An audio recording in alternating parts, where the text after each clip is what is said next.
Halo teman-teman, balik lagi di channel YouTube Anak Agung Dwi Arsana. Jadi saya ulang memvideokan power supply,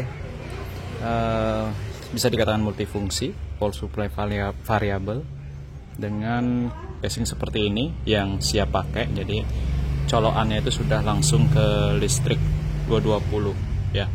Sekarang saya demoin nih gitu cara pakainya maksudnya. Nah, ini kita nyalain dulu.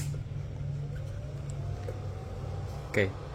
Displaynya flicker itu karena frame rate HP saya ya. Jadi aslinya dia nggak flicker seperti itu. Nah, di sini power supply ini itu bisa kita atur tegangannya dari tegangan terendah yaitu 1, sampai dengan tegangan tertinggi yaitu sekitar 35 volt ya. Jadi tegangannya kita bisa atur, teman-teman. Jadi kenapa harus kita atur tegangannya gitu kan? Jadi kalau teman-teman pakai untuk project elektronika itu kan perangkat elektronika macam-macam tuh perlu tegangannya.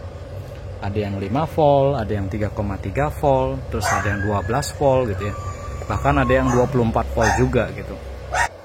Nah, selain pengaturan tegangan di sini ya, kita juga bisa mengatur arus. Jadi ini tegangan, ini arus. Nah, di sini arusnya tidak muncul karena bebannya belum kita pasang gitu. Dan di sini setelan arus saya buat dia paling kecil. Salah satu contoh misalkan kita akan mengecas baterai atau aki gitu. Di sini kita pakai aki mobil dengan tulisan di sini 45 ampere hour ya. Nah, ini sebenarnya baterainya masih bagus, cuman saya sebagai contoh aja. Jadi untuk tegangan aki itu biasanya kalau ngecas saya pakai di 13 atau 14,5, atau kita katakanlah pakai 14 volt gitu ya.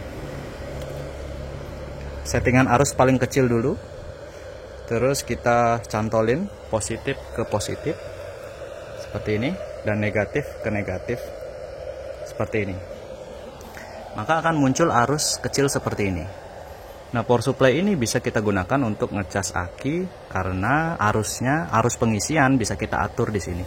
Saya akan ngecas misalkan dia di 3 ampere atau di 4 ampere katakanlah ya. Jadi saya harus putar ini sampai di 4 ampere.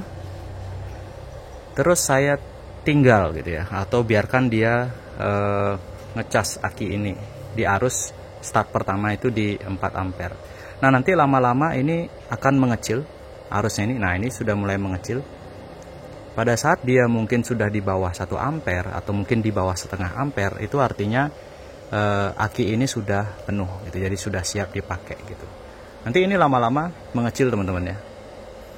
Karena kalau dia ampernya terus besar, itu artinya baterainya habis banget karena dia terus mengisi dengan ampere besar sampai dia full, maka ampernya ini akan mengecil secara otomatis. Nah, gitu. Nah, ini kita cabut aja ya. Nah, contoh lain lagi, misalkan kita nggak mau ngecas baterai atau ngecas aki, saya mau menyalakan peralatan elektronika. Contohnya saya punya tape mobil gitu ya, atau audio sistem mobil gitu. Ini kan 12 volt gitu misalkan. Atau mungkin perangkat yang lain gitu, misalkan 5 volt menyalakan microcontroller, itu kan kita tinggal menyetel ini tegangannya ini aja itu. Misalkan saya setel dia 12 volt. Terus di sini saya cantolin, saya nyalain dia gitu kan.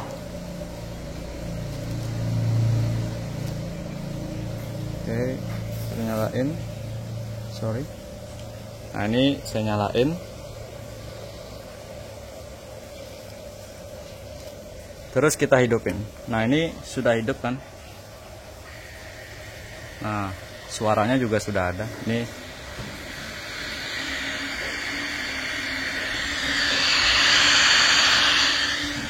Nah, jadi kalau kita lihat di sini arusnya cuma, walaupun kita gedein arusnya, kita mentokin sampai full, ternyata audio sistem mobil ini cuma makan arus setengah ampere aja pada saat dia ngosos seperti ini. Sekarang kita coba Bluetooth. Kita coba Bluetooth dan musik ya. Kita cari dulu. Kita scan. Kita coba konekin. Oh iya, teman-teman kalau tertarik dengan ini saya cuma ada satu. Jadi setelah di videoin mungkin ada yang mau beli, silahkan. Ini harganya 150.000 aja. Sudah ada radio, Bluetooth, bisa masukin USB ya. Jadi lengkap. Sisa 2 aja kayaknya sih. Yang model ini cuma satu. Terus kita konekin. Nah, ini arusnya malah mengecil karena kan tidak ada ngososnya gitu. Terus kita coba play musik. Berarti power supply ini juga bisa kita gunakan untuk menyalakan power amplifier. Jadi teman-teman kalau punya power amplifier, butuh tegangan berapa power amplinya, ini bisa digunakan untuk nyalain itu gitu. Coba kita play.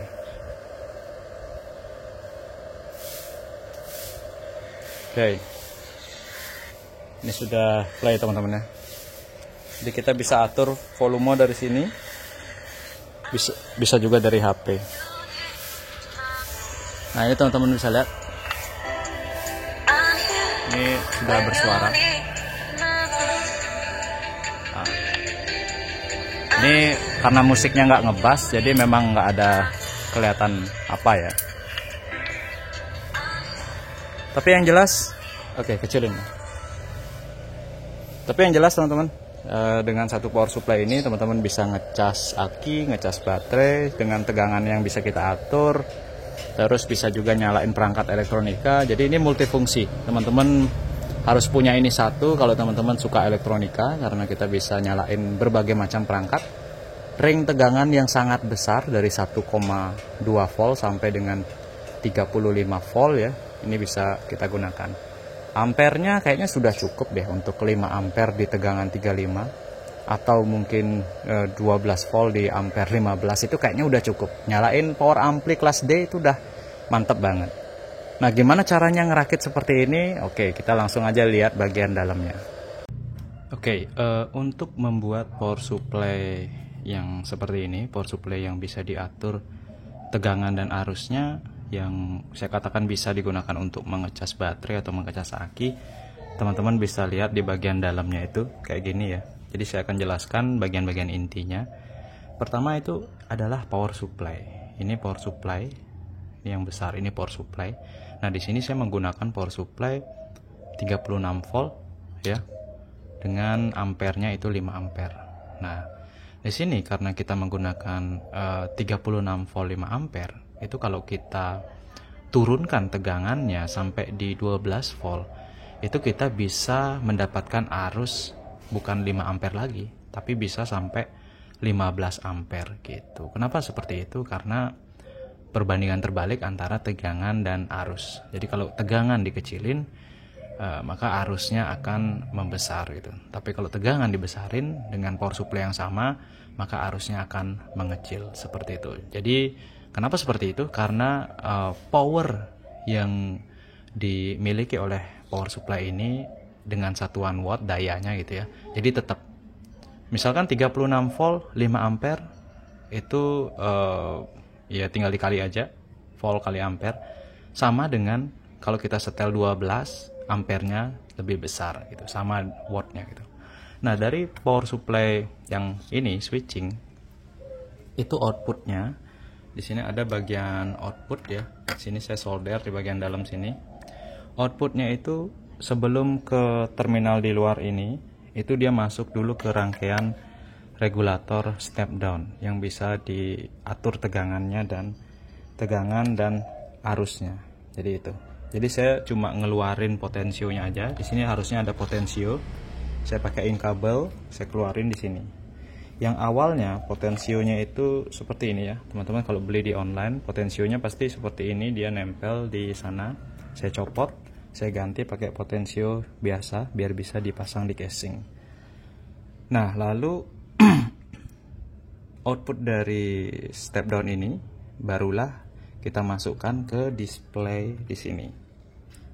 Jadi jangan di bagian inputnya gitu. Maksudnya biar bisa kita mengukur tegangan yang dikeluarkan setelah diregulasi atau diatur gitu ya. Jadi tegangan di sini akan muncul mengikuti kita setel tegangannya di sini berapa gitu. Nah, arusnya munculnya kapan? Munculnya itu setelah diberikan beban. Jadi kalau ini tanpa beban kita putar-putar, arusnya bakalan tetap 0 karena beban kan belum terpasang gitu. Nah, jadi itu aja sebenarnya teman-teman ya. Lalu di sini apa? Kok ada regulator step down lagi? Nah, di sini karena tegangannya 36 volt, display ini supply maksimumnya di 35. Saya tidak mau merusak display ini sehingga saya menurunkan tegangan 36 volt ini menggunakan step down ke 12 volt untuk menyuplai display ini. Ada kabelnya ini, merah dan hitam di sini. Jadi eksternal dia suplainya. Lalu step down di sini yang saya setel 12 volt ini saya akan juga gunakan untuk menyalakan kipas pendingin. Jadi kipas pendinginnya ada di atas sini nanti. Dia akan menghembuskan udara untuk mendinginkan step down dan juga mendinginkan power supply seperti itu. Lalu untuk colokannya langsung aja ke konektor AC di sana. Udah sesimpel itu aja teman-teman ya. Jadi kayaknya nggak mungkin kebalik ya pemasangan kabelnya karena di sini juga sudah ada out negatif, out positif gitu ya. Di sini juga ada tulisan input output gitu. Jadi seperti itu. Jadi kalau kita nyalakan ya seperti ini. Ini displaynya flicker karena frame rate HP aja sih. Ini kipas nyala untuk pendinginan. Jadi seperti itu teman-teman ya. Jadi knobnya ini saya potong pakai laser cutting juga ya. Itu laser cuttingnya. Jadi semuanya ini dipotong pakai mesin laser cutting. Oke. Kalau teman-teman tertarik, link toko online saya ada di keterangan video. Silahkan langsung aja. Kalau buat sendiri juga saya rasa teman-teman pasti bisa. Ini soalnya membantu banget. Jadi nggak sekedar nyalain peralatan elektronika. Misalkan teman-teman nyervis kan, perlu nyalain radio, butuh tegangan 12 volt gitu kan. Jadi saya tinggal puter aja nih kan, cari 12 volt. Terus ampere maksimumnya. Nah contoh seperti ini. Ini misalkan saya konsleting 2 kabel gitu kan. Saya masukkan kabelnya untuk dikonsleting gitu. Ini otomatis kan ada arus nih. Cuman karena settingan ampernya kecil, jadi arusnya kecil mengalir. Ini nggak sampai ngerusak gitu ya. Dan awalnya tadi 12 volt, dia jadi 0 karena kita konsleting kan. Terus kalau ampere saya naikin, maka teman-teman bisa lihat nih. Ampernya naik. Kabelnya nanti lama-lama bakalan panas karena kita konsletin kan gitu. Seperti itu contohnya teman-teman, jangan lama-lama ngesotinnya. Kalau 1 ampere sih lama nggak masalah ya. Mungkin kalau 15 ampere gitu, 20 ampere itu biasanya saya pakai untuk nembak rangkaian yang konslet. Oke. Bentar, ada racing, ada balapan. Jadi misalkan saya kecilin nih tegangannya, biasanya saya kalau nembak rangkaian yang konslet itu saya main di tegangan 3,3 volt atau 1,8 tergantung rangkaiannya atau 5 volt. Jadi ampernya saya fullin, itu bisa sampai 20 ampere teman-teman. Jadi seperti itu. Cuman step downnya sendiri itu supportnya sampai di 12 ampere aja. Jadi bisa lama, cuman jangan bisa ampere besar, cuman jangan lama-lama gitu. Nanti rusak rangkaiannya gitu. Ini sangat membantu sekali untuk nyalain perangkat elektronika, untuk nembak rangkaian yang short, servis HP, ngecas aki, ngecas baterai, multifungsi lah ya. Ya seperti itu teman-teman ya.